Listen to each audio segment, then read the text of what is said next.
Assalamualaikum warahmatullahi wabarakatuh dan salam sejahtera buat semua penonton channel Cikgu WanN. Baiklah, selamat kita bertemu kembali melalui channel Cikgu WanN.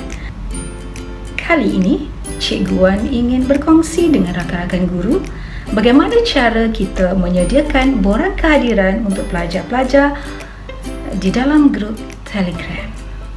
Jom kita lihat. Baiklah, pertama sekali kita cari poll up.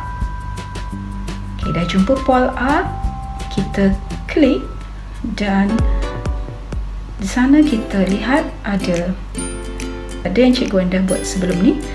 So sekarang kita create new poll. Create a new poll.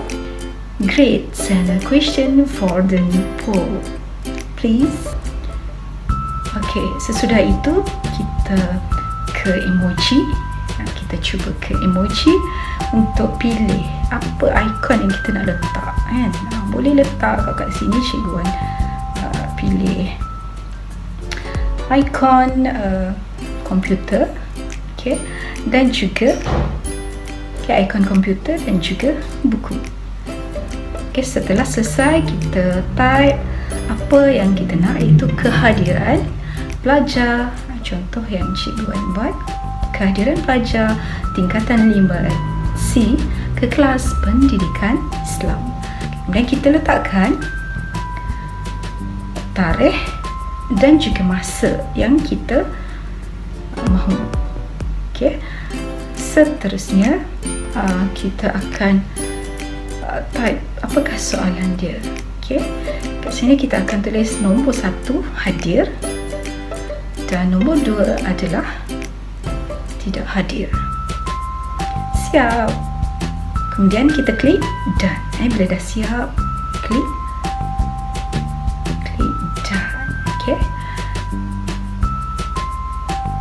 Kemudian kita share, publish dengan cara share kepada kumpulan kelas yang kita nak. Kita share di situ dan kat sini kita akan klik yang atas sekali lah, yang latest atas sekali. Okay. Kemudian siap untuk diisi oleh para pelajar.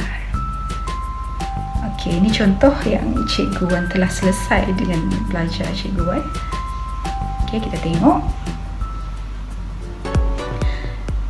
Okay, nampak di situ ada seramai 16 orang pelajar yang menghadiri kelas pada tarikh tersebut. Dan kat situ kita dapati 100% untuk kehadiran. So kalau kita nak membezakan, pelajar perlu word pada yang tidak hadir, bagi yang tidak hadir, supaya peratus tu dapat dikira, ditolak. Yang tak hadir mungkin tiada line ke ketika itu, jadi dia tak word lah untuk tidak hadir. Okay, itu saja tutorial bagaimana untuk menyediakan borang kehadiran melalui kumpulan Telegram pelajar. Mudah kan? Okay, sekian saja. Jumpa lagi. Jangan lupa like, comment, share dan subscribe sebagai tanda sokongan kepada channel Cikgu WanN. Terima kasih kerana menonton. InsyaAllah jumpa lagi di video akan datang ya.